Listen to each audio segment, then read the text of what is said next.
everybody. My name is Maya Joy KahNah, and I am a psychic who's on a mission to help everyday people achieve true love. And in today's video, I am going to be providing some relationship advice for people with their North Node in Virgo. So how do you know if your North Node is in Virgo? Well, your North Node is in Virgo if your birthday falls within the following range of dates. First, if your birthday falls between December 16th of 1959 and June 10th of 1961. Second, between July 6th of 1978 and January 12th of 1980. And finally, if your birthday falls between January 26th of 1997 and October 20th of 1998. Alright, so if this is your North Node, my first piece of advice for you is a simple piece of advice, and that is to wear the color orange or peach or any orangey types of tones. The color orange is going to bring out the lovely Virgo energy within you. My second piece of advice is a little bit more serious, and that is to learn to say no and to end the habit of over-giving. People with this placement tend to give way too much of themselves, way too much of their time and energy. And it's really important to know that you can say no to your partner while still loving them. In fact, in most cases, if you say no, they will respect you more. Next, learn to share your feelings without being asked. In particular, learn to tell your partner if you are feeling betrayed in some way or another. Chances are you are more emotionally sensitive than your partner, and they may not be able to read your emotions as well as you can read theirs. So it's really, really important that when things get difficult, that you don't withdraw, but rather that you become more present and that you really explain and share whatever feelings that you are having. When you're feeling upset or feeling betrayed, work together with your partner to find a practical solution to the way that you're feeling. You always want to seek practical solutions to your problems. Speaking of being practical, you want to be very realistic about your partner's true nature. You can almost definitely see the best in them. You can almost definitely see their soul. But it's really important to be honest as well about any shortcomings that your partner might have or any faults that they might have, and be able to anticipate how your partner's more negative qualities may impact your relationship. When you're being honest about who your partner really is, you're better able to decide how much you want to really give to them and how many risks that you want to take in your relationship.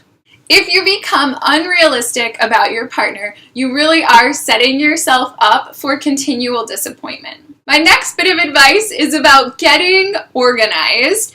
If this is your North Node, you definitely want to keep a calendar and schedule as much as you can. Schedule in some nice dates with your partner, schedule in some nice staycations or dates that are just with yourself, and really organize your relationship. Think about what your goals are together and then put on the calendar how you're going to achieve them. Similarly, you want to make a routine that will benefit your health and wellness. It's going to be really good for your relationship if you focus on your health, your fitness, your diet, and try to create a routine that helps you to reduce anxiety and to feel more grounded and balanced within yourself. Your partner will appreciate this just as much as you do. Also, while it can be tempting to share your problems with your partner, you want to really ensure that you aren't talking too much about your problems.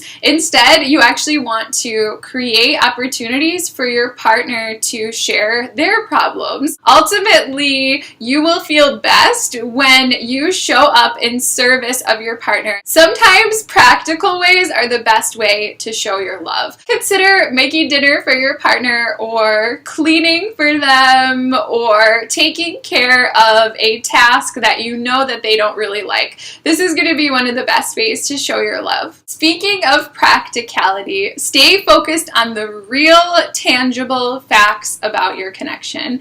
You may know very well that your partner was your lover in a past life, or that you share some specific type of soul connection, but this can actually get you off track. Instead of focusing on the unseen, focus on what is real and the real status of your connection in the material world.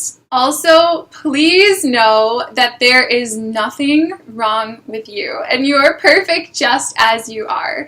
People with this placement can often be really, really sensitive to feelings of rejection or criticism. Rejection is a normal part of relationships. We all feel rejected and criticized by our partners some of the time, but it doesn't actually mean that anything is wrong with you. Truly, truly, you are perfect just as you are. Speaking of criticism and rejection, try to be really, really open to your partner's feedback about your life. It can be difficult to hear criticisms, but it is really good for your growth. And actually, if you invite your partner to share how they really feel, and if you invite constructive criticism, it will actually be a lot easier to take. When somebody offers constructive criticism, it's because they love you and they care about you and they want to see you get better. Next, try never to act out of fear. Always take time to really think things through before you make a decision in your relationship. Analysis and critical thinking are your friends. A well thought out decision is a good decision. And finally, never ever play the victim. It's really important for you to dismantle any feelings of victimization that you have. If you are truly a victim in your relationship, then you need to leave it. But if you're not truly a victim and you just feel like you are, you need to address why you feel like a victim and take the steps necessary to change your perspective. If you enjoyed the wisdom of this video, I highly recommend that you read this book, Cosmic Love by Jan Spillard. Thank you so much for watching, and have a beautiful, beautiful day. Bye!